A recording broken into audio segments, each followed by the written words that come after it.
ఈ యొక్క మీటింగ్కి ఏదైనా మనకి మన సేవకులు, మన ఫెలోషిప్ సభ్యులు, పావులు తెలుగు బాప్టిస్ట్ సంఘ సేవకులు, శాంతి మార్గం డైరెక్టర్ బిజీగా ఉన్నారు ఇప్పుడు. అయినా కానీ దేవుని కృప ఈ మాసం వారు మనతో ఉండటం, దేవుని వాక్యాన్ని అందించడానికి దేవుడు ఇచ్చిన అవకాశాన్ని బట్టి దేవునికి వందనాలు చెల్లిస్తూ ఈ సమయాన్ని వర్తిస్తున్నాను. సమయము 10:50 అయింది. సేవకులు ఈ సమయాన్ని బట్టి వారు తీసుకొని వాక్యం అందిస్తారు.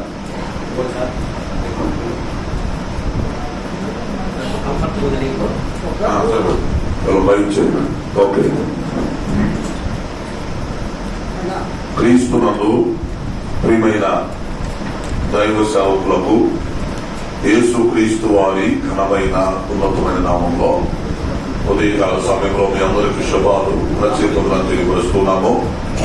మన బోగోలు మండల్ పాస్టర్ ఫెలోషిప్ క్రమం ప్రకారం ప్రతి నెల మొదటి శనివారం ఈ కూడికి జరుపుకుంటున్నాం. ఇదంతా శుభపడ్డాము. సో దేవుని కృపను బట్టి 5 నెలలు మనం ముగించేసుకున్నాము. ఈ జూన్ మాసంలో సేవకులుగా మనం అందరం ఇక్కడ చేరడం చాలా సంతోషం. ఈ సేవకుల కూడికలో ఈ నెలలో మీతో కలిసి సహవాసం కలిగి ఉండడానికి, మిమ్మల్ని అందరినీ పలకరించడానికి, వాక్య పరిచయం చేయడానికి దేవుడిచ్చిన ఈ అవకాశం కొరకు ముందుగానే దేవుడి స్తుతులు చెల్లిస్తున్నాను. తర్వాత స్థానిక సంఘం దైవ సేవకులు దేవదానవయ్య గారికి, స్థానిక సంఘానికి మనందరి పక్షిగా కృతజ్ఞతలు తెలియపరుస్తున్నాం. అలాగే ముఖ్యంగా మన ఫెలోషిప్ కమిటీ వారికి, అలాగే దైవ సేవకులకి అందరూ కూడా ప్రత్యేకంగా తెలియపరుస్తున్నాం.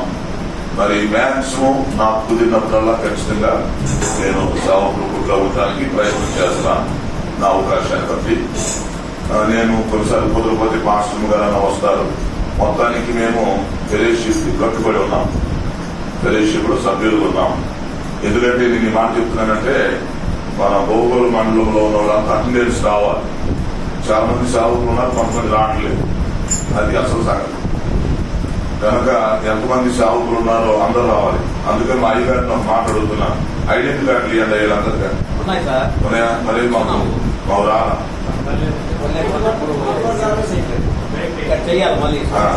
ఐడెంటిటీ కార్డు ఇచ్చి అందులో తర్వాత మాకు సీరియల్ నెంబర్ గురించి చెప్తే రికార్డు సీరియల్ నెంబర్ నాకు చెప్పేటప్పుడు ఫైల్ కూడా ఇవ్వాలి. నాకు కూడా ఆపేది, నాకు కూడా ఫైల్ చేయాలి. అంటే చుట్టుపక్కల ఫెలోషిప్ అంటే మన ఫెలోషిప్ బాగుంది. దేవుని స్తోత్రం. మన బోగోలు మండలి ఫెలోషిప్ బాగా ఐక్యెత్తుకున్నాము. చక్కగా ప్రార్థన చేసుకుంటున్నాం కదా. నెలకు ఒకసారి చక్కగా పాటలు, ప్రార్థన, తర్వాత అందరూ ప్రోత్సాహం. మన ఫెలోషిప్ గొప్పతనం ఏంటంటే అందరూ ప్రోత్సహిస్తాం. అది ఎవరిని తక్కువగా చూసేది లేదు, అందరినీ ప్రోత్సహిస్తాం. కాబట్టి మన ఫెలోషిప్ యొక్క ప్రత్యేకతని మనం అలాగే కాపాడుకుందాం. ఇంకా కొత్త వాళ్ళు ఉంటే అందరూ జాయిన్ అయిపోతారు. అందరూ రావాలి. ఏదైనా కుదరకపోతే తప్ప నేను కూడా మాక్సిమం నా కుదరపోయి బయట ఉంటాను కాబట్టి కుదిరితే ఖచ్చితంగా వస్తాను. మరి ఈరోజు కూడా చెరువుపేట దగ్గర బైబిల్ క్లాసులు జరుగుతున్నాయి. ప్రార్థన చేయండి. ఇంచుమించు ఒక 50 మంది వరకు ఉన్నారు. వాళ్ళందరికీ మేమే అకామిడేషన్ ఇచ్చి 3 పూటల భోజనాలు పెట్టి మా ఖర్చు వాళ్ళు ట్రైనింగ్ ఇస్తున్నాం. చాలా ఖర్చు అవుతుంది, చాలా పని. ఇప్పుడు బాబు కాపుకి ఇచ్చి మేము ఇద్దరం వచ్చాం. నేను వచ్చే టైంకి ఏమైందంటే ఒక ఆయన వస్తానని చెప్పి వాళ్ళు ఎవరు చచ్చిపోయారు, ఆయన అయిపోయాడు తాగాడు సడన్ గా. ఇప్పుడు అది టెన్షన్ అయిపోయి వాళ్ళతో చర్చించి కొంచెం లేట్ అయినా అంటే ఈయన బయట వచ్చేదానికి ఆయన ఎవరు చనిపోయారు. మరి వేరే వాళ్ళు అరేంజ్ చేయాలి. ఎవరంతా టీచర్స్ పెట్టడం చాలా కష్టం. మనం ఇద్దరు అరేంజ్ తీసుకొచ్చాం. కాబట్టి ఏంటంటే కొన్ని పనులు, ఆటంకాలు జరుగుతుంటాయి. సరే ఏదేమైనా ప్రస్తుతానికి అక్కడ బైబిల్ క్లాసులు పెడుతున్నాం. దయచేసి ప్రార్థన చేయండి. అలాగే నేను తాళ్ళూరులో చక్కగా సువార్త ప్రకటించాం. నేనైతే ఏంటంటే ఒక పగల కానీ రాత్రి కానీ ఖాళీ ఉండడానికి ఇష్టపడను. అది ఖాళీ ఉండకూడదు. నా లెక్క అది. నాకు చేతనంత వరకు పని చేయాలి. దానికి రెండో ఆలోచన లేదు. అది కష్టమైన నష్టమైన పని చేయాలి. సో ఈరోజు కొద్ది నిమిషాలు దేవుని యొక్క వాక్యాన్ని ధ్యానం చేద్దాం. మనం అనుకున్నట్టు 12 గంటలకు ముందు చేసుకుందాం, ఏం పర్లేదు. ఆ తర్వాత మీకు ఆల్రెడీ అయ్యగారు చెప్పారు, వచ్చే నెల జూలై మాసం మిషనరీ నెలకొంది. ఆర్థిక సహయోగం చేసేవాళ్ళు చేయండి. నేను ప్రతి నెల ఒప్పందం ప్రకారం ఏం చేస్తాను, మిగతా వాళ్ళు చేయండి. ఇదంతా పెట్టి మన ఫెలోషిప్ తరఫున ఈలో పైగాలు చూస్తారు కొన్ని గ్రామాలు సువార్త గ్రామాలు చూస్తారు. అక్కడికి ఎప్పుడు కాదు మనం వెళ్ళి అక్కడ సువార్త చెప్పి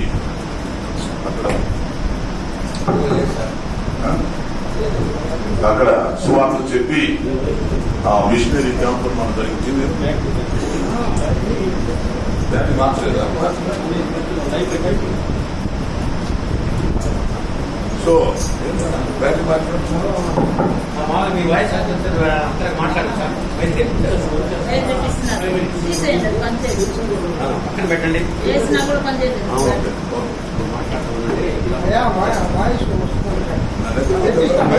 సమస్య కాదు, బైక్ గుర్తు రావాలా?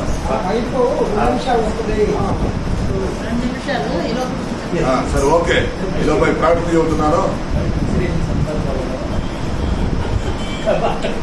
కాదు, మైక్ సమస్య నా దగ్గరే వచ్చింది.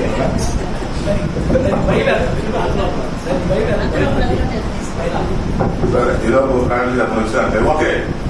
కాబట్టి జూలై మాసం మిషనరీ నెల కాబట్టి ఇప్పటి నుంచి బాగా ప్రార్థన చేద్దాం, అందరం పాల్గొందాం, సహకరిద్దాం. సంవత్సరానికి ఒకసారి జూలై నెల మిషనరీ క్యాంప్ చక్కగా జరిగిస్తాం. కాబట్టి దయచేసి మీ ప్రాంతంలో మా కుటుంబం కొరకు, అలాగే తాళ్ళూరు సంఘం పరిచర్య కోసం, ఈ శాంతి మార్గ పరిచర్య కోసం ప్రార్థన చేయాలని ప్రేమతో మీ అందరికి నేను మనవి చేస్తున్నాను. మరి ఈరోజు దేవుని యొక్క వాక్యం కొరకు మన మనసుల్ని సిద్ధం చేసుకుందాం. దేవుడు తన వాక్యం ద్వారా మనందరితో మాట్లాడాలని మనం ప్రార్థనాపూర్వకంగా ఉందాం. ఇది దేవుడు మనకి ఇచ్చినటువంటి గొప్ప అవకాశం. సో ఈ అవకాశాన్ని ప్రతి ఒక్కరు ఉపయోగించుకుందాం పిల్లారా. మరి మీ అనుదిన ప్రార్థనలో మా కుటుంబం కొరకు పరిచర్య కోసం కూడా ప్రార్థన చేయాలని మీ అందరికి నేను రిక్వెస్ట్ చేస్తా ఉన్నాను. కాబట్టి మీ ప్రార్థనలో జ్ఞాపకం చేసుకోండి.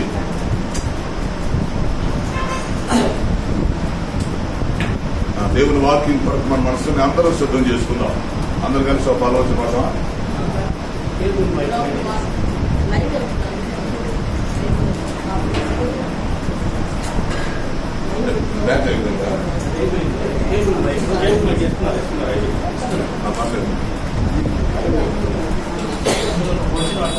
అందరు కలిసి వచ్చిన పాలు పడింది.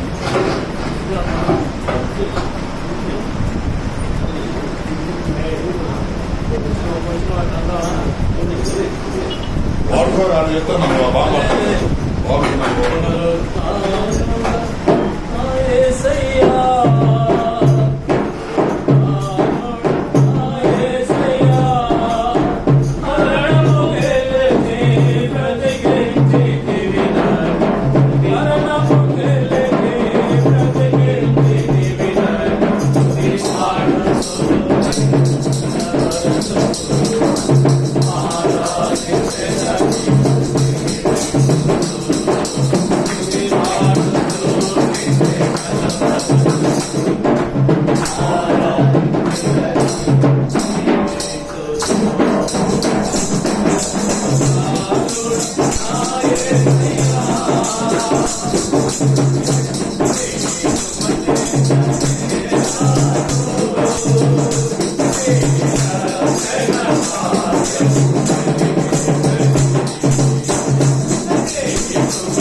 ఓకే,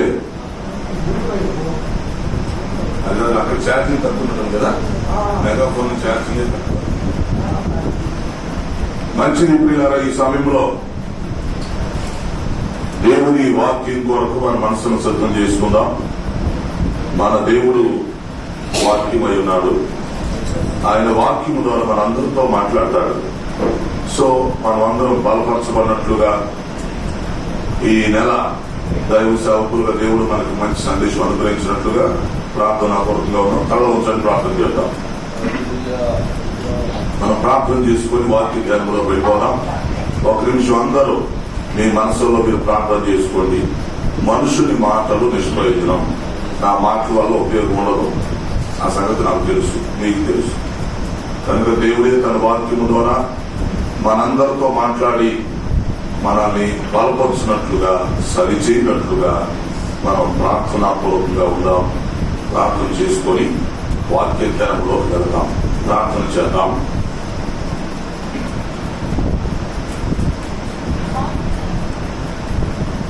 ప్రార్థన. పరిశుద్ధుడు అయిన మా తండ్రి, జీవాధిపతి, మీ ఘనమైన పాదాలకు స్తుతి స్తోత్రాలు చెల్లిస్తున్నాం.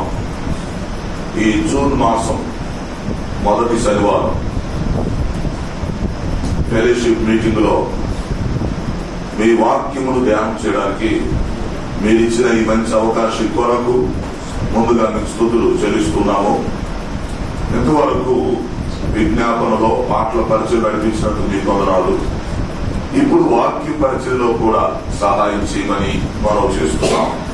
ఈరోజు దైవ సేవకుడు విశ్వాసం కలిగి ఉండవలసిన కొన్ని విషయాలు, ఒక 5 విషయాలు క్లుప్తంగా మేము ధ్యానం చేయబోతూ ఉన్నాం.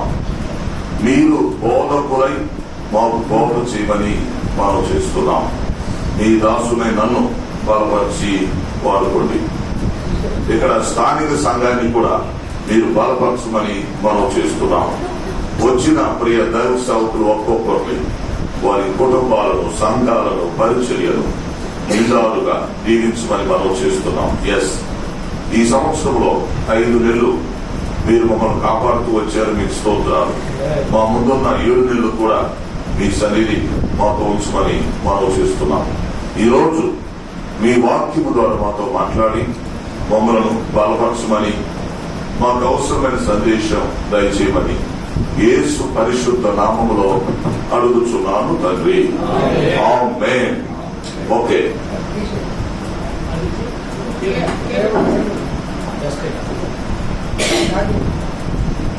ప్రియులారా, మంచిది.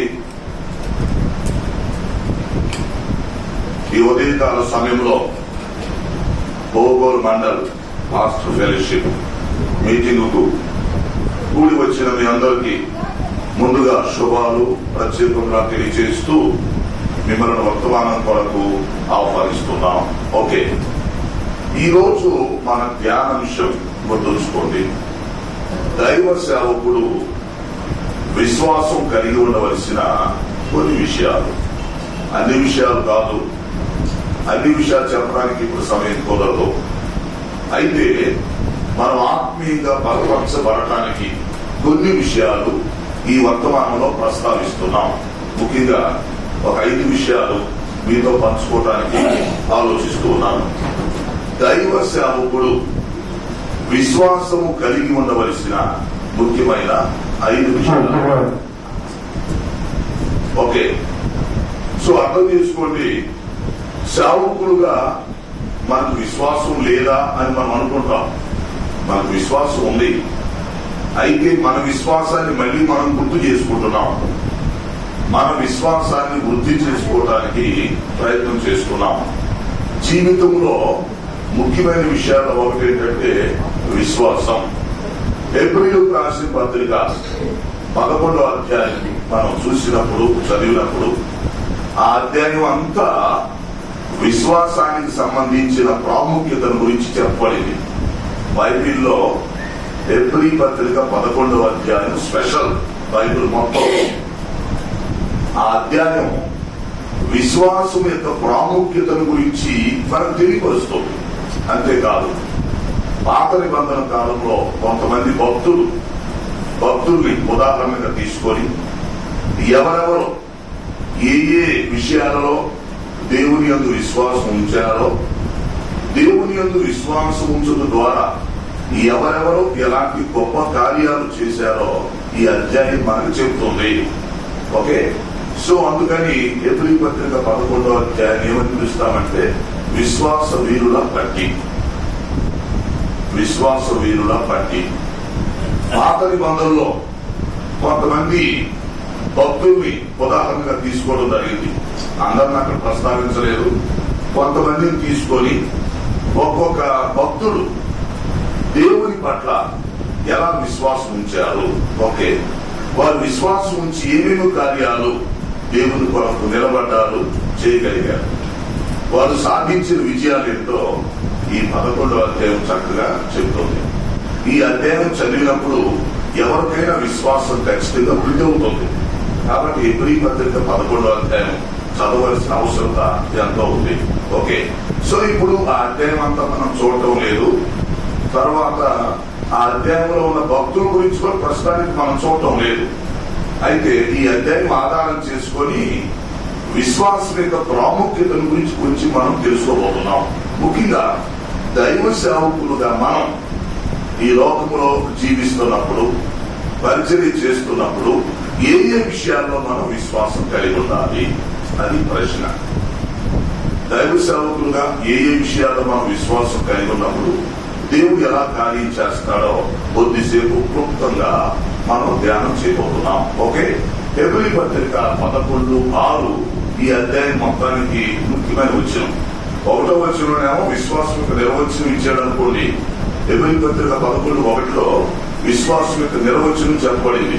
విశ్వాసం అన్నది నిరీక్షించుతున్న వాటి యొక్క నిజ స్వరూపమును అదృశ్యమైనవి ఉన్నవనుటకు రుజువై ఉంది అని గ్రంథకర్త 11వ అధ్యాయం ప్రారంభంలో విశ్వాసం యొక్క నిర్వచనాన్ని మనకి ఇచ్చాడు. ఓకే, 6వ వచనానికి వచ్చేసరికి విశ్వాసం యొక్క ప్రాముఖ్యతను ఇచ్చాడు.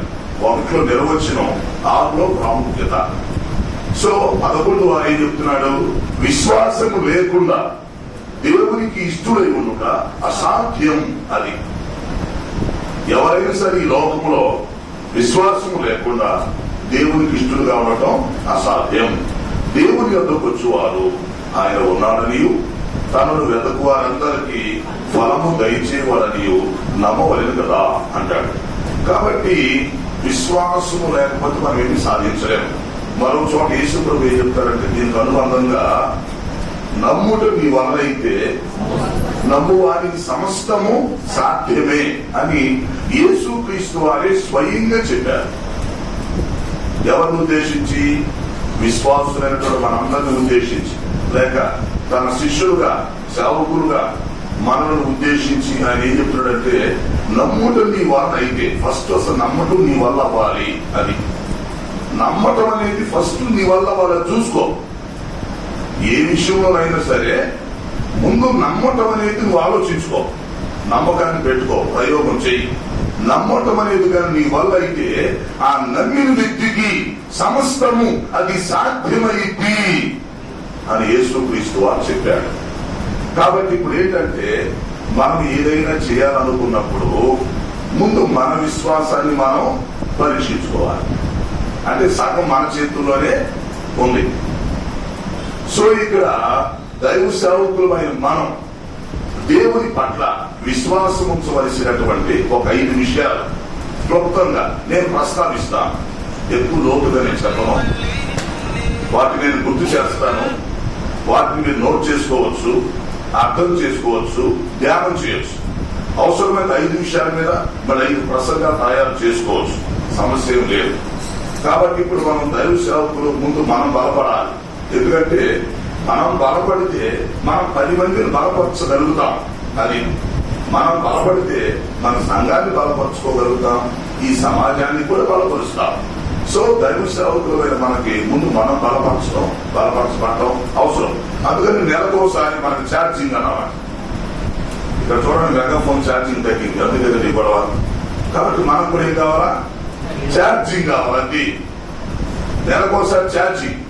నేను కావచ్చు, మరొకరు కావచ్చు, ఎవరో ఒకరు వాకింగ్ చెప్పి అందరం ఛార్జింగ్ పొందుకోవడానికి అన్నమాట, రీఛార్జ్ చేసుకోవడానికి. అది సంగతి. కాబట్టి ఇప్పుడు విశ్వాసం ఉంటే అంతా జరిగింది. ఇక్కడ పాయింట్, గ్రీక్ లో విశ్వాసం అనే పదానికి కొన్ని పదాలు ఉపయోగించాడు. దేవుడికి సంబంధించిన విశ్వాసం గురించి ఇక్కడ నేను చెప్పట్లేదు, ఎందుకంటే దేవుడు ఉన్నాడని మనం అందరం నమ్ముతున్నాం. అది నాస్తికుల గురించి, హేతువాదుల గురించి మాట్లాడేటప్పుడు అది ప్రస్తావిస్తాం అనుకోండి. దేవుడు ఉన్నాడు అని నమ్మేది అదొక విశ్వాసం. దేవుడున్నాడు అని నమ్మటం, అది మనం నమ్ముతున్నాం అంటే ఆ పాయింట్ మనకు అయిపోయింది. అది అయినా దేవుడు ఉన్నాడని మనం నమ్ముతున్నాడు, దెయ్యాలు కూడా నమ్ముతున్నాయి. దెయ్యాలు కూడా దేవుడు ఉన్నాడని నమ్ముతున్నాయి, కొనుక్కోలేదు. కాబట్టి దేవుడు ఉన్నాడని నమ్మటం అనేది ఒకే. అయితే ఇప్పుడు రెండో పాయింట్ మనది, దేవుడు ఉన్నాడని మనం నమ్ముతున్నాం కానీ రైట్. ఇప్పుడు మనం నమ్మాల్సింది ఏంటంటే దేవుడికి అసాధ్యమైనది ఏమీ లేదని నమ్మాలి. అది ఇక్కడ గ్రీక్ లో 2 పదాలు ఇచ్చాడు. దేవుడు ఉన్నాడని నమ్మే విశ్వాసం వేరు, అది నమ్మాలి ఫస్ట్ అనుకోండి, పునాది. రెండవది ఏంటి? దేవుడు ఉన్నాడని నమ్ముతున్నాం మనం, ఏది నమ్మాలి? ఆ దేవునికి అసాధ్యమైంది ఏది లేదు. అది ఆయన సమస్తము చేయగలడు. He knows all things, God never fails. దేవుడు ఎప్పటికీ ఫెయిల్ అవ్వడు, ఆయన మొత్తం చేస్తాడు, అది నమ్మాలి. ఇప్పుడు దేవుడు ఉన్నాడని నమ్మాం, వెరీ గుడ్. ఆయన ద్వారా మనం రక్షణ పొందుకున్నాం, ఓకే. ఆయన ద్వారా మనం పరిశుద్ధాత్మను పొందుకున్నాం, ఓకే. మనం సువార్థికులు ఉన్నాం, లేక సంఘ కాపురులుగా ఉన్నాం, ఓకే. దేవుడు మనకు అప్పగించిన సంఘాన్ని నడిపిస్తున్నాం, అంతవరకు బాగానే ఉంది. అయితే ఇప్పుడు ఈ రెండో విషయంలో కొంచెం మనం అప్పుడప్పుడు వెనకబడతాం. ఏంటంటే దేవుడు ఉన్నాడని నమ్ముతాం, కరెక్టే. మరి దేవునికి సమస్తం సాధ్యమే అని నమ్మాలి, ఆయనకి అసాధ్యమైనది ఏమీ లేదు అని నమ్మాలి. సార్ ఇది కూడా నమ్ముతున్నాం సార్ అని మీరు అనొచ్చు, రైట్. దేవుడు ఏదైనా చేయగలడని నమ్ముతున్నాం సార్ అనొచ్చు. అప్పుడు మూడో విషయం కూడా ఉంది, మరి దేవుడు ఏదైనా చేయగలడని నమ్ముతున్నా మనం మన వ్యక్తిగత జీవితంలో చేయగలమని నమ్ముతున్నామా? పాయింట్ ఎట్లా? ముందు దేవుడు ఉన్నాడని నమ్ముతున్నాం, అయిపోయినా. సరే, దేవుడు ఏదైనా చేయగలడు, ఆయనకు అసాధ్యమైనది ఏమీ లేదు, అది నమ్ముతున్నాం. సో ఇప్పుడు మన వ్యక్తిగత విషయంలో దేవుడు ఏదైనా చేస్తాడని నమ్ముతున్నామా? ఇప్పుడు దేవుడు చేయగలడు అని నమ్మావు, రైట్. కానీ దేవుడు నీ జీవితంలో, నీ కుటుంబంలో, నీ సంఘంలో, నీ పరిచర్యలో ఏదైనా చేయగలడని వ్యక్తిగతంగా నమ్ముతున్నామా? జనరల్ గా ఎలా ఉందంటే పిల్లరా, పేషెంట్ల దగ్గరికి మనం బలిదని చెప్తాం. మనమే పేషెంట్లు ఏమో లెక్క వేరుకోండి,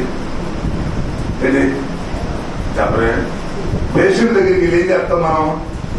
ఎంత ధైర్యం చెప్తామో, వాక్యాలు చూపిస్తాం, ఆదరిస్తాం, ప్రార్థన చేస్తాం. ఇప్పుడు అదే పేషెంట్ మనమైతే ఇప్పుడు ఆ ధైర్యం మరి మనకు వచ్చిందా? ఇతరులను ధైర్యపరచడం బాగానే ఉంటుంది, కానీ ఇప్పుడు అదే ప్లేస్ లో మనం వస్తే ఆ ధైర్యాన్ని మనం చూపించగలమా? అందుకు ఒక ఆయన అన్నాడు, సీనియర్ జూనియర్ డాక్టర్ కంటే సీనియర్ పేషెంట్ మేలు అంటారు. పేషెంట్ కి పేషెంట్ ధైర్యం, ఎవరు ధైర్యం చెప్పినాడు నష్టం. ఓ పేషెంట్ కి ధైర్యం చెప్పేది మరొక పేషెంట్ అంటారు. కాబట్టి ఇప్పుడు ఇతరులకు విశ్వాసాన్ని గురించి మనం చెప్పవచ్చు, లేదా దేవుడికి అసాధ్యమైనది ఏమి లేదు అని కూడా నమ్మచ్చు, ఆ పాయింట్ కూడా ఓకే. కానీ ఇక్కడ వచ్చిన చిక్కు ఏంటంటే మన వ్యక్తిగత జీవితంలో దేవుడు ఏదైనా చేయగలని మనం నమ్మగలమా? అదే కొంచెం ఇబ్బంది అయింది. నమ్ముతున్నామని అక్కడ పైకి మనం చెప్పవచ్చులే, కానీ ప్రాక్టికల్ గా కొన్నిసార్లు ఇబ్బంది అవ్వచ్చు, అయింది కూడా. ఇప్పుడు అదే ఇప్పుడు బలపరుచుకోవాలి. కాబట్టి దైవ సేవకులుగా దేవుడు ఏ ఏ విషయాల్లో మనం విశ్వాసం ఉంచాలో, ఎలా దేవుడు కార్యం చేస్తారో క్లుప్తంగా నేను గుర్తు చేస్తాను. ఇవన్నీ మీకు తెలిసిన విషయాలే, ఇప్పుడు మీకు తెలియదని కాదు, తెలిసిన విషయాలే గుర్తు చేయటం, లేక తెలిసిన విషయాలనే మనల్ని మనం బలపరచుకోవటం. ఇక్కడ బలపరచబడటం, ఆత్మీయంగా ఎదగటం, వాటిని క్లుప్తంగా ఆలోచిద్దాం. 5 విషయాలు గుర్తుపెట్టుకోండి, లైఫ్ లో గుర్తుపెట్టుకోండి. 5 విషయాల మీద 5 ప్రసంగాలు చేయండి, దంచుకోవటానికి సంఘాలు కూడా బాగుపడతాయి. మనం కూడా బలపరచబడతాం. ఓకే, సింపుల్ గా చూసి ముగించేద్దాం. నెంబర్ 1, దైవ సేవకులుగా మనము విశ్వాసం ఉంచవలసిన విషయాలు, దేవుని పట్ల లేక దేవుడు మన వ్యక్తిగత జీవితంలో కార్యం చేస్తాడని ఏ ఏ విషయాల్లో విశ్వాసం ఉంచాలో ఇవి తెలిసినట్టుగా అనిపిస్తాయి, కానీ చాలా ఇంపార్టెంట్. లేదా మనకి సింపుల్ గా అనిపిస్తుంది, చాలా ఇంపార్టెంట్. నెంబర్ 1, మొట్టమొదటి ఏంటంటే మనము దేవునికి ఏదైనా ప్రార్థన చేస్తున్నప్పుడు ప్రార్థనలో మన విశ్వాసాన్ని చూపించగలగాలి. నెంబర్ 1 ఇది. దీన్ని ఏమంటారంటే ప్రార్థనలో విశ్వాసం, ఫెయిత్ ఇన్ ప్రేయర్. ప్రార్థనలో విశ్వాసం అంటే దేవునికి మనం ఏదైనా ప్రార్థన చేసుకుంటున్నప్పుడు, ఏదైనా ఒక విషయాన్ని అయితే మనం చెప్తున్నప్పుడు, మన సమస్యలో, మన అనారోగ్య పరిస్థితిలో, మన కోరికలో, మన అవసరాలో, ఏదో ఒకటి, మన వ్యక్తిగత విషయాలు, కుటుంబ విషయాలు, సంఘ విషయాలు, ఏదైనా సరే దేవునికి మనం ప్రార్థన చేస్తున్నప్పుడు ఆ ప్రార్థనలో మన విశ్వాసం చూపించగలగాలి. నెంబర్ 1 అంటే దేవుని మనం ఏదైతే అడుగుతున్నామో ఆయన ఖచ్చితంగా మన ప్రార్థన వింటాడని, మనకు జవాబు వస్తుందని మనం నమ్మాలి. దేవునికి స్తోత్రం. దీన్ని ఏమంటారంటే ప్రార్థనలో విశ్వాసం. అంటే మనందరం ప్రార్థన చేసుకుంటాం, ప్రార్థన చేయడం మంచిదే. మరి మనం ప్రార్థన చేస్తున్నప్పుడు దేవుని ఏదైతే అడుగుతున్నామో అది ఖచ్చితంగా ఆయన ఇస్తాడని మనం నమ్మాలి. ఒకవేళ కొన్నిసార్లు ఇవ్వకపోవచ్చు, ఇవ్వకపోతే ఆ దేవుని చిత్తం కాదులే, ఇవ్వలేదని సింపుల్ గా అనుకుంటే సరిపోయింది. దేవుని చిత్తం కాదు, ఇవ్వలేదు అనుకుంటే అయిపోయింది. లేదా నేను అడిగింది ఒకవేళ నాకు నష్టం కలిగించిందేమో అందుకని దేవుడు ఆపేళ్లే అనుకుంటే సరిపోతుంది. అంటే దేవుడిని మనం ఎట్టి పరిస్థితిలో పాజిటివ్ గా తీసుకోవాలి, కానీ నెగిటివ్ గా తీసుకోకూడదు. ఇప్పుడు మనం ప్రార్థన ఆలపిస్తే మనం ఎంత పాజిటివ్ గా తీసుకుంటామో, కొన్నిసార్లు మన ప్రార్థనకి జవాబు రానప్పుడు కూడా పాజిటివ్ గా తీసుకోవడం చేతవాలి. అది గొప్పతనం. ఎందుకంటే దేవుడు ఖచ్చితంగా మన ప్రార్థన ఆలపిస్తాడు అనే విశ్వాసం మనకున్నప్పుడు మన విశ్వాసం ఫెయిల్ అవ్వదు. మనం అడిగింది జరిగింది. ఒకవేళ జరగకపోతే వాట్ ఈస్ నెక్స్ట్? జరగకపోతే అది దేవుని చిత్తం కాదనుకుంటాం. దానిదేముంది? లేదు, మనం అడిగింది ఒకవేళ మనకే నష్టం అయిందేమో, మనకు నష్టం కలగకుండా ఆయన ఆపేడామో, అట్లా కూడా అనుకోవచ్చు. ఎందుకంటే దేవుడికి అసాధ్యమైనది ఏమి లేనప్పుడు మన ప్రార్థనకు జవాబు రాకుండా ఎందుకునిది? ఆయన ప్రార్థన ఆలకించేవాడు, జవాబులు ఇచ్చేవాడు. సో ఇది మొదటి విషయం. మనం ఎప్పుడైనా ప్రార్థన చేస్తున్నప్పుడు ఖచ్చితంగా మన ప్రార్థనకు జవాబు వస్తుంది అనేటువంటి ఆలోచన మనకు ఉండాలి. ఆ మనస్సు, ఆ విశ్వాసం మనకు ఉండాలి. అందుకని యేసు ప్రభు చెప్పాడు మార్కు సువార్త 11:24 మీరు ప్రార్థన చేయనప్పుడు తండ్రిని ఏమేమి అడుగుదురో అవన్నీ మీరు పొంది ఉన్నామని నమ్ముడి. మీరు ప్రార్థన చేయనప్పుడు తండ్రిని ఏమేమి అడుగుతున్నారో ముందే మీరు ఒక లిస్ట్ పెట్టుకోండి. లేక మీరు అడుగుతున్న విషయాలు గుర్తుంచుకోండి. అడుగుతున్నవి మీరు పొంది ఉన్నామని నమ్మండి. మీరు అడిగింది మీరు పొందే మీరు నమ్మండి. దేవుడు ఖచ్చితంగా ఇస్తాడు.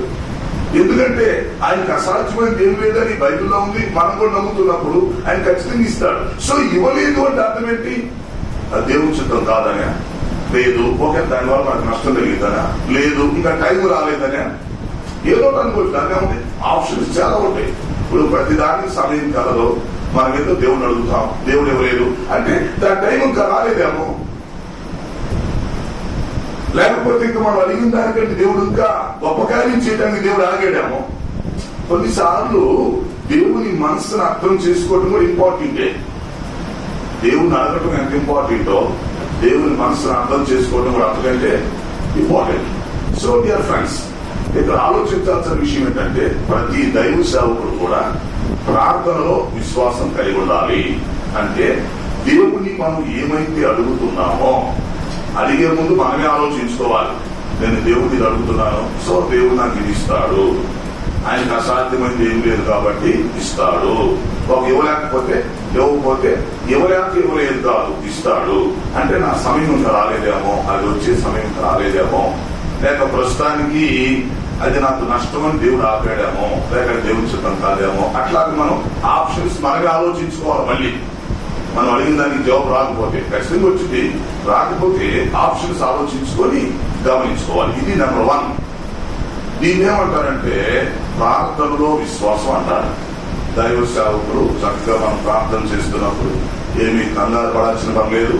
అవిశ్వాసం మనకు రాకుండా ఆయన మన తండ్రి కాబట్టి ఆయన మనలను సేవలోకి పిలిచాడు కనుక, పిలిచిన దేవుడు నమ్మదగిన వాడు కనుక, మనల్ని పిలిచిన దేవుడు నమ్మదగిన వాడు కాబట్టి ఖచ్చితంగా మన ప్రార్థనలకు జవాబిస్తాడు అనేటువంటి ఆలోచనతో మనం ముందుకెళ్ళిపోవాలి. నెంబర్ 1.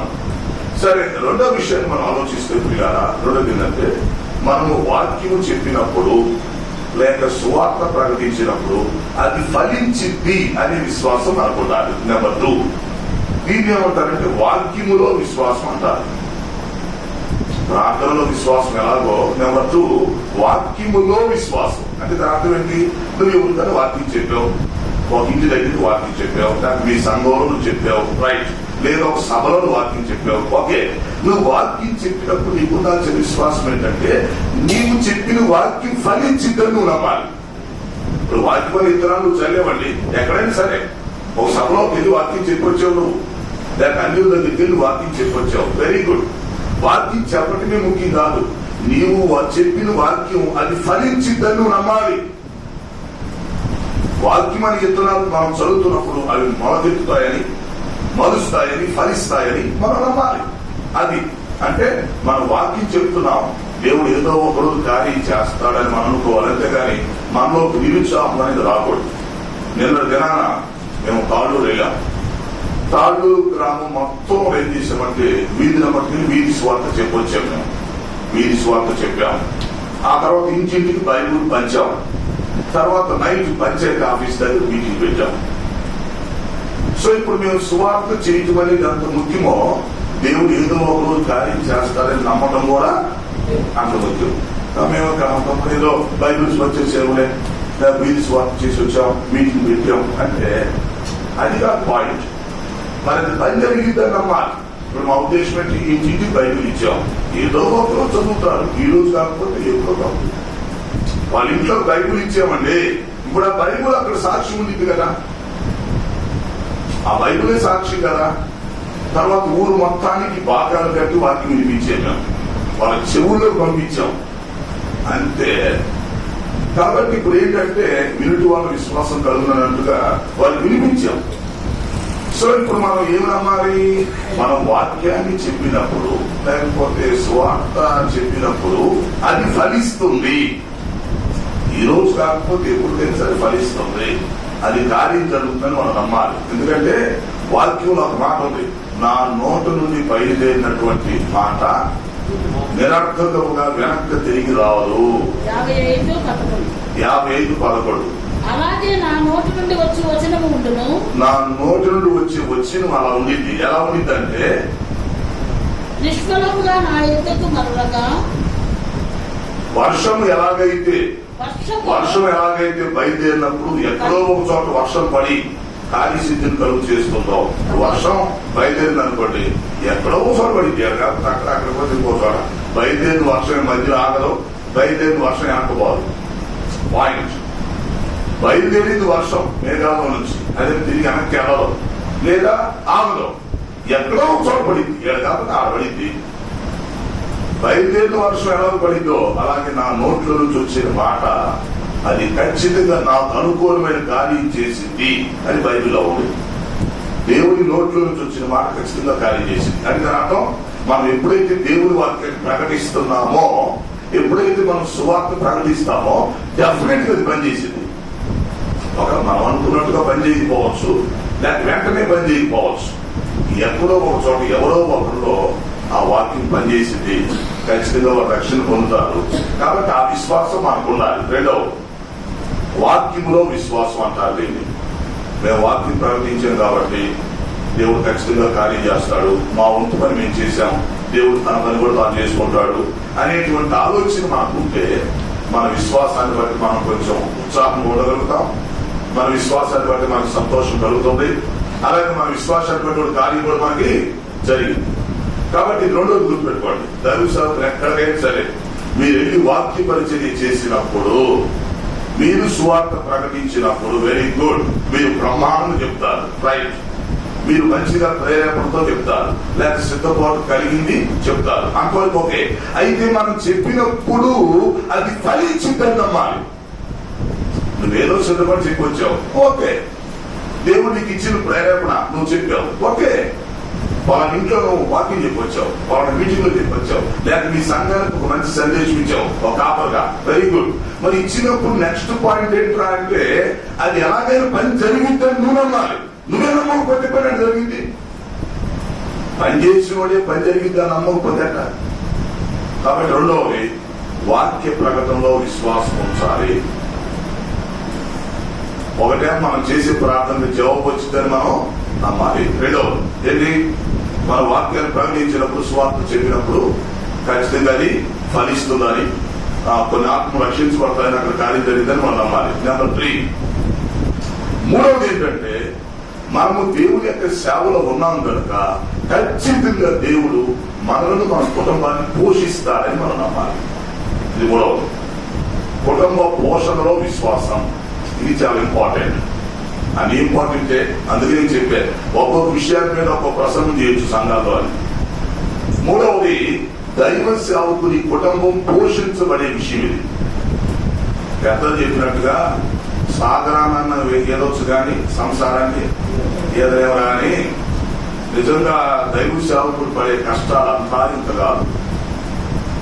కుటుంబ పోషణ కొరకు ఇంటి కావచ్చు, లేక ఆర్థిక విషయాలు కావచ్చు, పిల్లల గురించి కావచ్చు, అనారోగ్య పరిస్థితులు, వాళ్ళ చదువులు, అవసరాలు, ఇవన్నీ చూస్తే ఒక దైవ సేవకుని కుటుంబం పోషించబడటం ఎంత కష్టమని. కొన్నిసార్లు పెద్ద సంఘం ఉన్నవాళ్ళు కొంచెం కవర్ అయితే కానీ చిన్న సంఘం ఉన్నవాళ్ళు పోషించబడటం చాలా కష్టం ఉంది ఈ రోజుల్లో. ధరలు భయంకరంగా పెరిగిపోయింది. చిన్న చిన్న సంఘాలు ఉన్న వారికి పోషణ చాలా కష్టం. కొంతమంది రెంటెడ్ హౌస్ లో ఉండేవాళ్ళకి ఇంకా చాలా కష్టం. అలాగే పిల్లలు కన్నా వాళ్ళకి ఇంకా కష్టం. ఆ పిల్లల యొక్క చదువులు, ఫీజులు, వాళ్ళ బుక్స్, యూనిఫామ్ ఫీజులు అదిరిద్ది అన్నమాట ఇక్కడ. కాబట్టి మనం ప్రాక్టికల్ గా ఆలోచిస్తే ఒక దైవ సేవకుని కుటుంబం పోషించబడటం, ముందుకెళ్ళటం ఎంత కష్టం, ఎంత బాధ.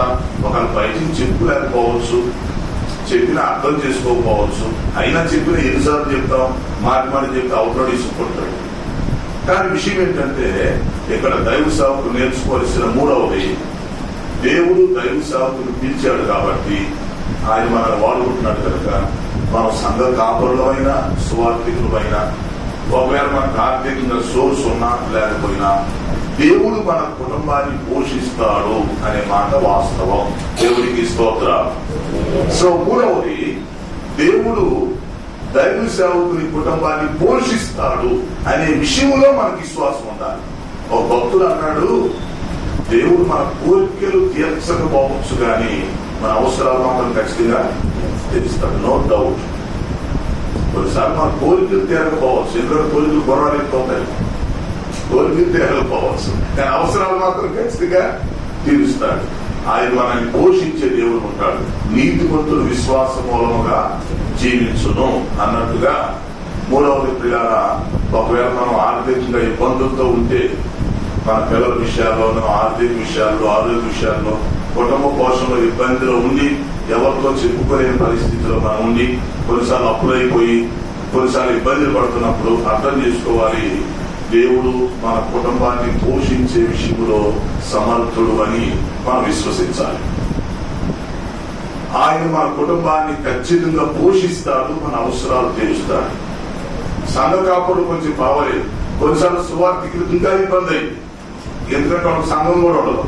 మరి వాళ్ళ పోషణ సంగతి, వాళ్ళ పిల్లల సంగతి, వాళ్ళ ఆరోగ్యాలు, ఆర్థిక పరిస్థితులు ఏంటి, చాలా ఇబ్బంది ఉంది. పెద్ద సంఘాల సంగతి ఒక రకం ఉండింది, చిన్న సంఘాల సంగతి ఒక రకం ఉండింది, సువార్థికుల సంగతి ఇంకొక రకం ఉంది. సరే, ఏదేమైనా ఒకటైతే నిజం, దేవుని పట్ల మన మూడవదిగా ఆయన మన కుటుంబాన్ని పోషిస్తాడు, మన అవసరాలు తీరుస్తాడు అనే విశ్వాసంతో మనం ముందుకు వెళ్ళిపోవాలి.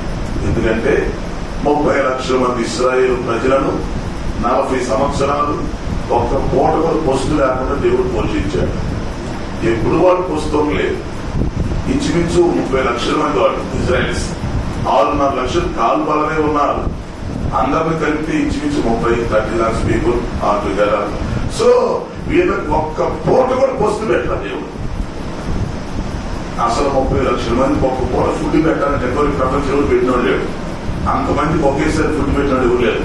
గవర్నమెంట్ దేశానికి పోషించడం వేరు, ఒక వ్యక్తి లేక ఒక సంస్థ అన్ని లక్షల మందికి ఒక పూట కూడా ఎప్పుడైతే వారికి గిన్నిస్ బుక్ రికార్డులో భోజనం పెట్టలేదు.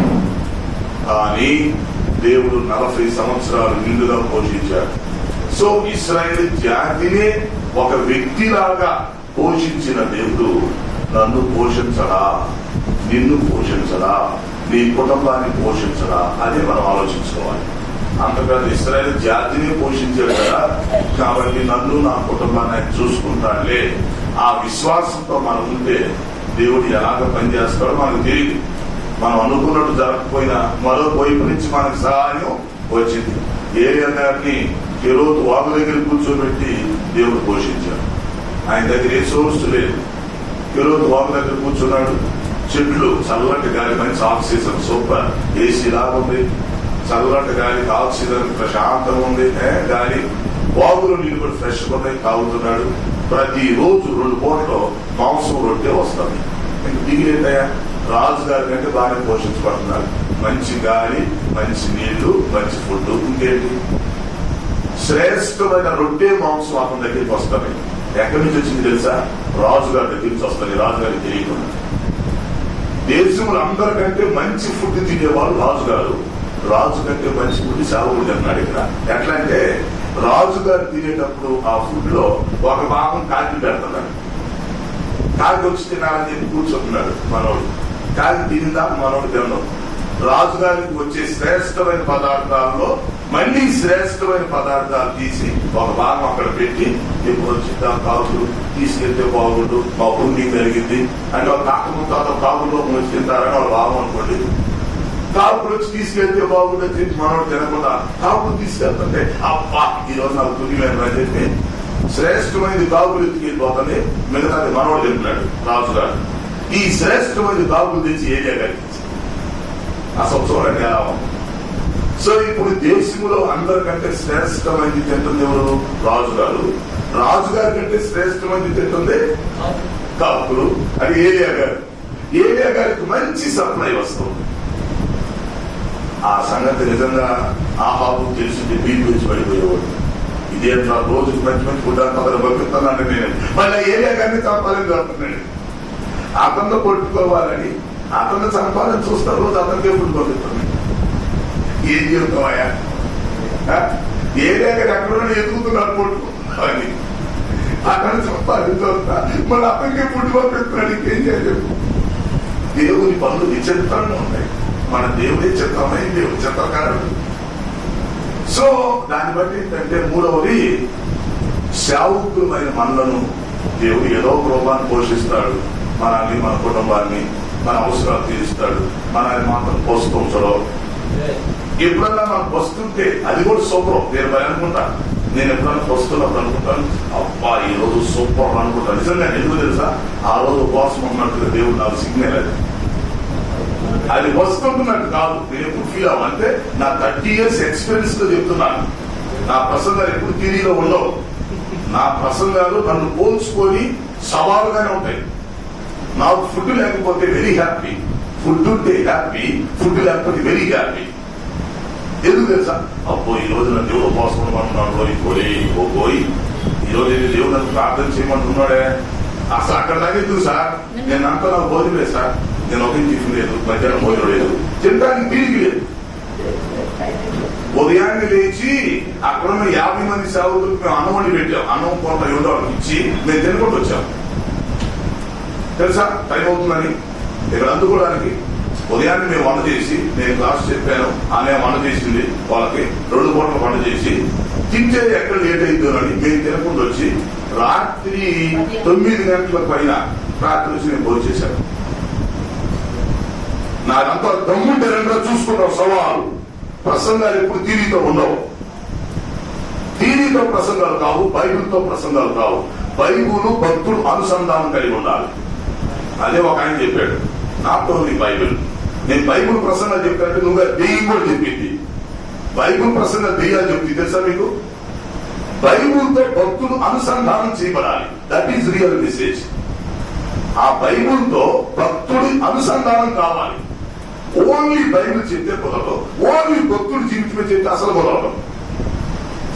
మన సోచి చెప్పుకున్నట్టు అయితే మళ్ళీ మన గురించి చెప్పుకుంటే బైబిల్తో అనుసంధానం జరగాలి. వాక్యాన్ని మనం పోల్చుకుంటూ ఇతరులకు చెప్పగలిగి ఉండాలి. ఇప్పుడు చూడు, నాకు ఇప్పుడు గుర్తొచ్చింది సార్, నిన్న కూడా చేద్దాం అనుకోలేదు, గుర్తొచ్చింది. అంటే నిన్న జరిగిందే గుర్తొచ్చింది. చూడండి మాటలు, నిన్నెప్పుడు రాత్రి ఎప్పుడుకో 10 గంటలప్పుడు భోజనం చేశాం. మరి ఉదయం నుంచి భోజనం లేదా? భోజనం లేనంత పరిస్థితి కాదు, తీరికి లేదు. మరి మాతో పాటు ఉన్న వాళ్ళు 50 మంది సంగతి ఏంటి? వాళ్ళని పోస్ట్ పెడతామా? వాళ్ళకి ఖచ్చితంగా వాళ్ళ కొద్ది పెట్టి నేనేం క్లాస్ చెప్పాలా? ఈలో పనులు చేయాలి. ఇద్దరు కలిసి వాళ్ళని చూసి మేము బయటపోయాం. ఇంకెక్కడ నేను తిరగడం లేదు. చక్కగా 4 కలుపుకుంటూ వస్తున్నా. రాత్రి వచ్చి భోజనం చేసిన సువార్త అయిపోయినా. కాబట్టి దేవుడు దైవ సేవకుల కుటుంబాన్ని ఖచ్చితంగా పోషిస్తాడు, నో ప్రాబ్లం. అయితే అప్పుడప్పుడు మనం వస్తుంటే మాత్రం ఉపవాసం ఇంకా సూపర్. దేవుడు అప్పుడప్పుడు కూడా ఉపవాసం పెడతాడు ప్రార్థన చేయమని. వారి సేవకులని పొట్టకుండా అసలు మన ఈ మధ్య ఒక విషయం చదివాను సైన్స్ లో. అలా ఏంటంటే మనం అప్పుడప్పుడు వస్తున్నప్పుడంట మన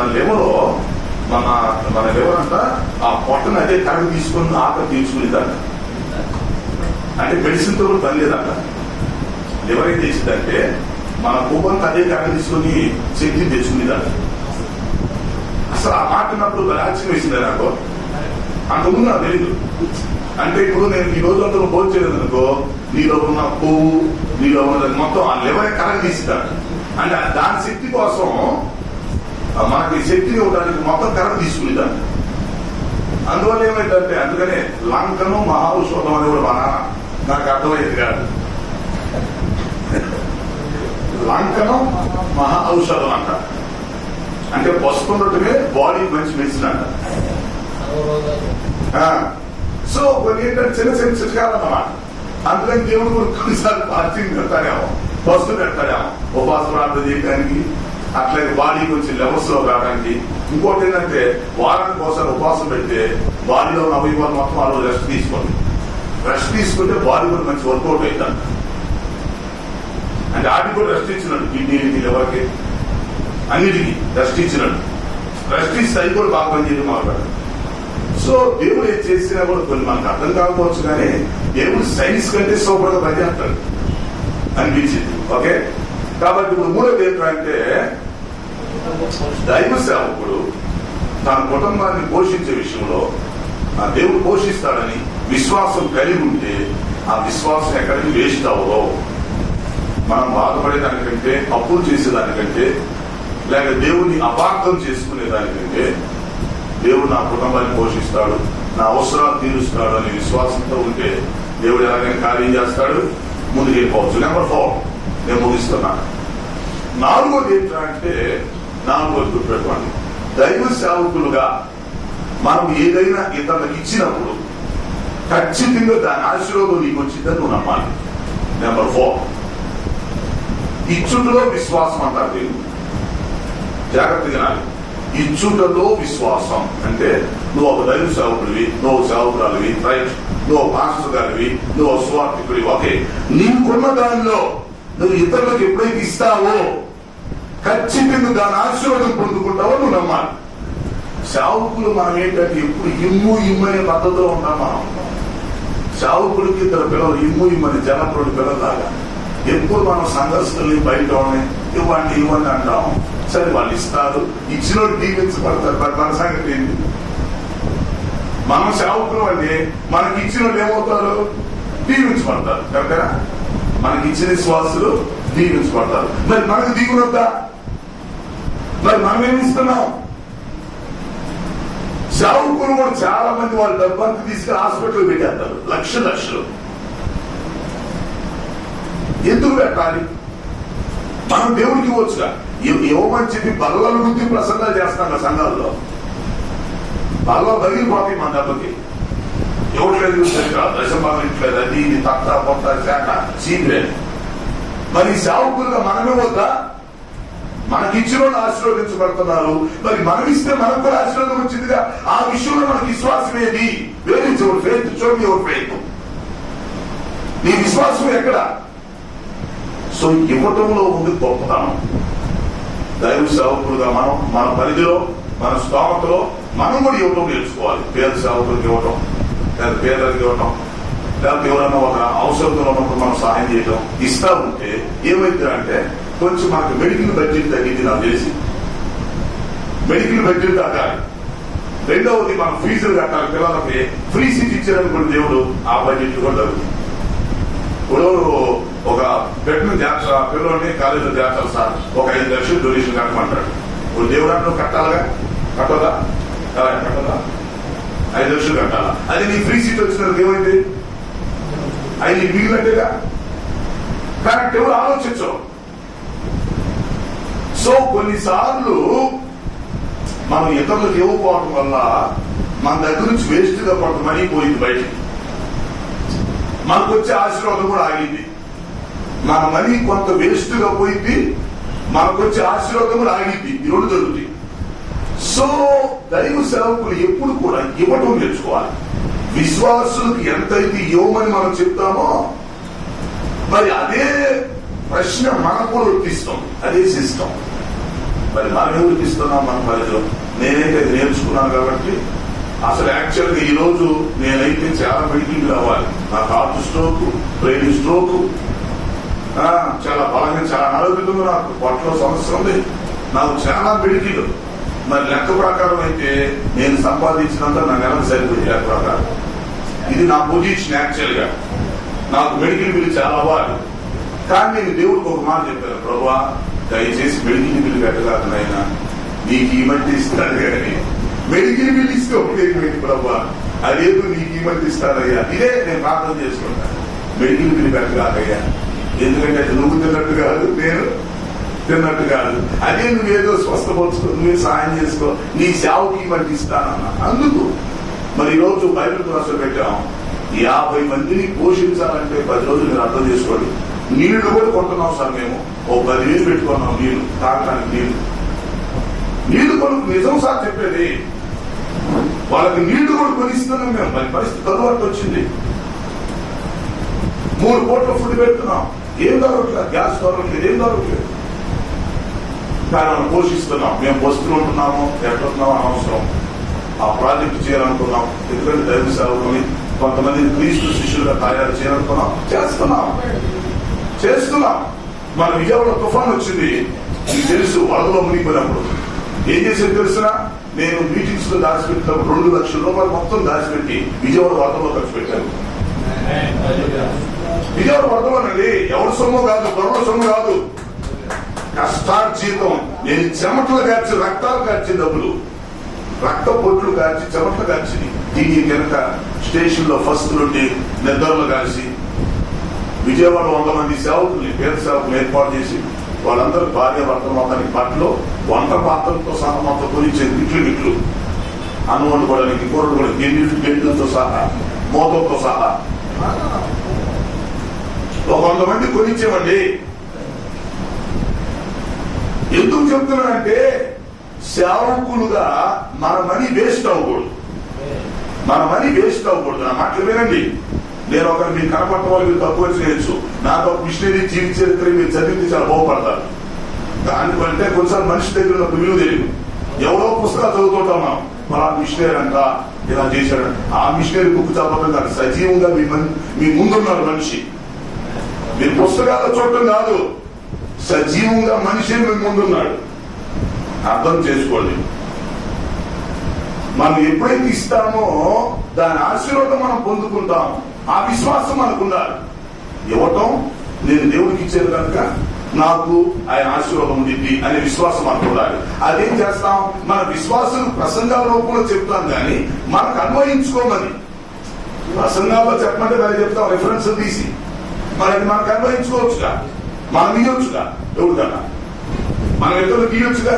ఈ మెడికల్ బిల్లు తప్పుతీగా, ఈ ఎడ్యుకేషన్ బిల్లు, మెడికల్ బిల్లు వారిసిపోతాయి బిల్లులు. ఒక్కోరు ఎన్ని అప్పులు పాలైపోతున్నారంటే పిల్లలకు ఫీజు అండి, లేకపోతే ఇదండి అదండి. మరి ఆ బిల్స్ మొత్తం తగ్గితే చాలా సేవ్ అవుతాం కదా. So don't waste your money. నీ డబ్బును వృధా చేయాల్సిన అవసరం లేదు. నీకు రావాల్సిన ఆశీర్వాదాలు పోగొట్టుకోవాల్సిన పని లేదు. నువ్వు ఎప్పుడైతే ఇస్తావో ఇమ్ము నీకు ఇవ్వబడదు. దేవునికి స్తోత్రం. కాబట్టి ముందు ఇచ్చి చూడండి, దాని ఆశీర్వాదాన్ని పొందుకోండి. ఇచ్చేటప్పుడు ఆశీర్వాదం వస్తుందని కూడా నమ్మండి. అది మీకు తెలుసు ఆల్రెడీ. ఎందుకంటే మీరు ప్రసంగాలు తెలుసుకుంటుంటారు ఆల్రెడీ, మీకు తెలియపాటు. కాకపోతే ఎవరిగా ఈ ప్రసంగం అంటే నాకు సంఘానికి రంగడానికి వాడేవాడు. మీకు తెలుసు కదా, కోడి కింద కోడి అంటే అక్క కింద కోడి పెట్టాలి కోడేవాడు. కాబట్టి అలా కాకుండా మనము దేవుడికి ఇస్తే ఇచ్చుతో అతను ఆశీర్వాదాన్ని ఇతరులు ఎంత మనకి ఇచ్చే ఆశీర్వదించబడుతున్నారు, మనం కూడా ఇచ్చి మనం కూడా ఆశీర్వాదం పొందుకోవచ్చుగా. అవునా? రైట్, ముగింపు వెళ్ళిపోదాం. ఐదవది దేవుడు మనకు ఒక పని అప్పగిచ్చినప్పుడు లేదా ఒక పని మనం మొదలుపెట్టినప్పుడు దేవుని కోసం ఆ పని పూర్తయిద్దని విశ్వాసం మనకు ఉండాలి. అంటే ఐదవది ప్రాజెక్టుకు సంబంధించింది. ఓ పని, ఓ పరిచర్య. దేవుడు నీకు ఏదైనా ఒక పని అప్పగిచ్చాడు అనుకో. ఉదాహరణకి ఒక మందిరం కట్టడమో, లేకపోతే ఒక సంఘం పెట్టడమో, ఒక మీటింగ్ పెట్టడం, ఏదో ఒక దేవుడికి ఒక పని అప్పగిచ్చాడు అనుకోండి. లేక ఒక పని మనం దేవుడి కోసం చేస్తున్నాం అనుకోండి. ఆ పని దేవుడు పూర్తి చేస్తాడనే విశ్వాసం కూడా మనకు ఉండాలి. అయ్యగారు ఇప్పుడే మందిరాన్ని ప్రక్కన స్థలం తీసుకుని అన్నాడు. ఆమె అయిపోయింది. దేవుడికి స్తోత్రం. అయిపోయింది.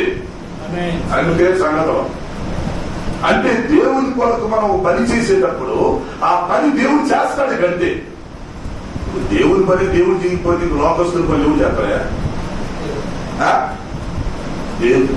దేవుడి పని దేవుడు చేయకపోతే లోకస్తుల పని ఎవరు చేస్తాడు? కానీ దేవుడు తప్పని చేస్తాడు. మనకి ఏ పని తప్పకిచ్చాడు అతను ఖచ్చితంగా జరిగింది దేవుడు చేస్తాడు. అలాగే మన విశ్వాసంతో. కాకపోతే దేవుడి చిత్త ప్రకారం మనం ముందుకు వెళ్ళిపోతే ఇది గుర్తుపెట్టుకోండి జీవితాంతం. నాకైనా మీకైనా ఎవరికైనా దేవుడు మనకు ఒక పని అప్పగించినప్పుడు లేదా దేవుని కొరకు ఒక పని మనం చేస్తున్నప్పుడు శక్తి వచ్చి లేకుండా మనం పని చేస్తే ఖచ్చితంగా దేవుడు ఆ పని ముగిస్తాడని, సక్సెస్ చేస్తాడని మనకి విశ్వాసం కావాలి. ఇది మనం హెబ్రీ పత్రికలో 11వ అధ్యాయంలో చూస్తాం. అబ్రహాం విశ్వాసం ఎంత గొప్పదంటే, ముగిస్తున్నాం, ఎంత గొప్పదంటే తన కొడుకును అడిగినప్పుడు కొడుకును బలిమన్నాడు కదా. అబ్రహాం అనుకున్నాడంట, నాకు ఇప్పటికీ ఆశ్చర్యం వేస్తుంది. నా కొడుకు నేను బలించిన తర్వాత అంటే బలిస్తా ఇచ్చిన తర్వాత ఆ దహన బలి చేస్తా, నా కొడుకు బూడిదైపోతాడు, బూడిదలో నుంచి మరలా మనిషిని బ్రతికించి నా మనిషి నాకు అప్పగిస్తాడని అబ్రహాం అన్నాడట. అది చూడండి, అసలు నాకు మట్టి పోతుందండి నిజంగా. అంటే నా ప్రసంగాలన్నీ కూడా ఎట్లా ఉంటాయి? ధ్యాన ప్రసంగాలు ఉంటాయి, ప్రాక్టికల్ ప్రసంగాలు ఉంటాయి. అంటే నేను అబ్రహాం విశ్వాసం గురించి ఆలోచిస్తే నాకు ఇప్పుడు మైండ్ పని చేయట్లేదు. అంటే ఇదే విశ్వాసం బాబు అని. ఇప్పుడు జనరల్గా మనకి ఏ విశ్వాసం ఉండిందంటే, దేవుడు నా కొడుకును బలి అడుగుతున్నాడే, తీరా అక్కడికి వెళ్ళేసరికి బలి వద్దంటాడులే, ఆ విశ్వాసం మనకు ఉండింది. అవునా? నా కుమారుని బలి అడుగుతున్నాడు కానీ నేను ఇస్తాడంటే దేవుడు తీసుకోలే, నన్ను ఏదో పరీక్షించడానికి అడుగుతున్నాడు, అంతవరకు విశ్వాసం మనకు ఉండవచ్చు. కానీ అబ్రహాం విశ్వాసం అది కాదు. నా కుమారుని బలుడుతున్నాడు, ఒక నేను బలిస్తాను, ఓకే, నా కుమారుడు చనిపోతాడు, రైతు, అది దహన బలి కాబట్టి నా కొడుకు బూడిదైపోతాడు, బూడిదైపోయిన తర్వాత బూడిలో నుంచి నా మనిషిని బ్రతికించి నాకు ఇస్తాడు. బూడిలో నుంచి ఆ మనిషి బ్రతికి మరి నా దగ్గరుకుంటాడు. అసలు ఆ విశ్వాసం మీ మైండ్ అందరూ మీరు ఊహించలేరు.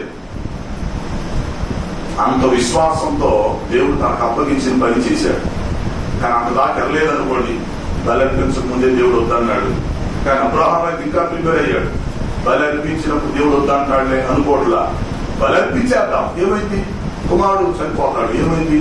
చనిపోవడం కాదు, బూడిద కూడా అయిపోతాడు. అవును, ఏమైంది? బూడిద నుంచి మన అభివృద్ధి వస్తాడు. అసలు ఆలోచించారా మీరు లైఫ్ లో ఎప్పుడన్నా? మీ లైఫ్ లో ఆలోచించారా? అసలు ఆ విశ్వాసాన్ని భూమి మీద మనం చూడలేం. అందుకే అతను విశ్వాసులకు తండ్రి అయ్యాడు.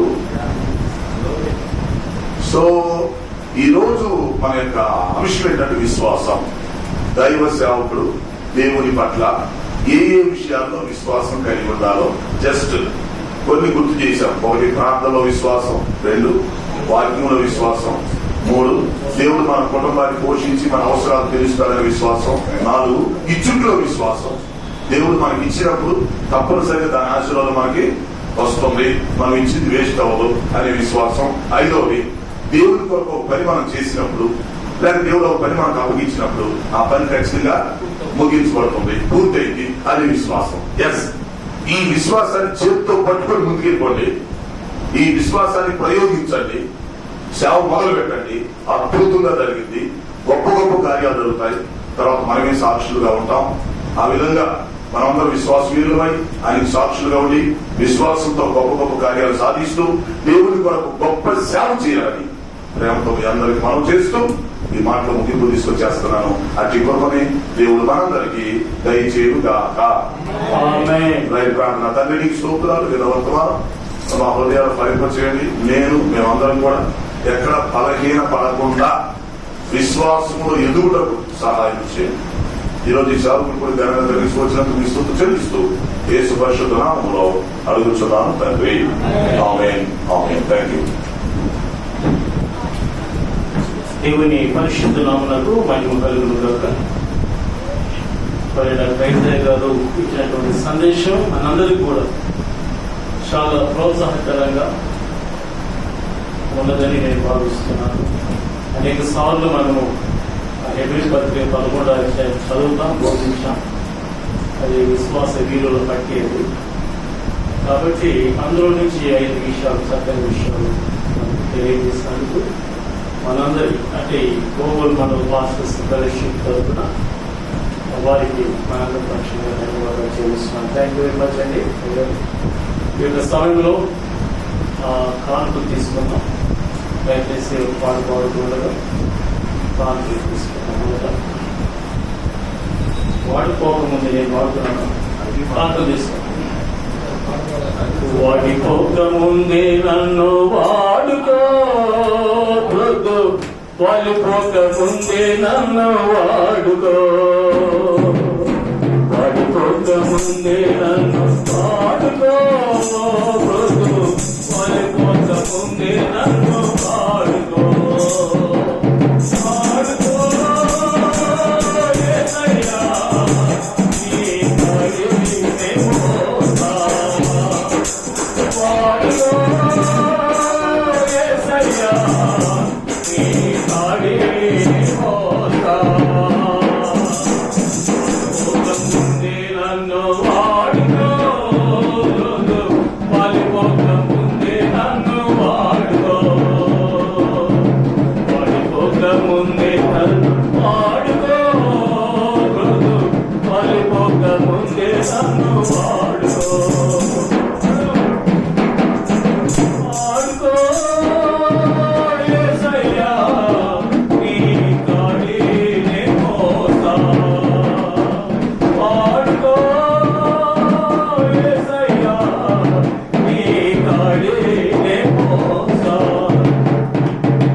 జీవితానికి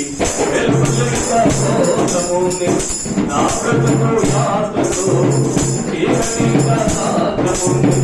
జీవించిన జీవితానికి నా బ్రతుకు యాత్రలో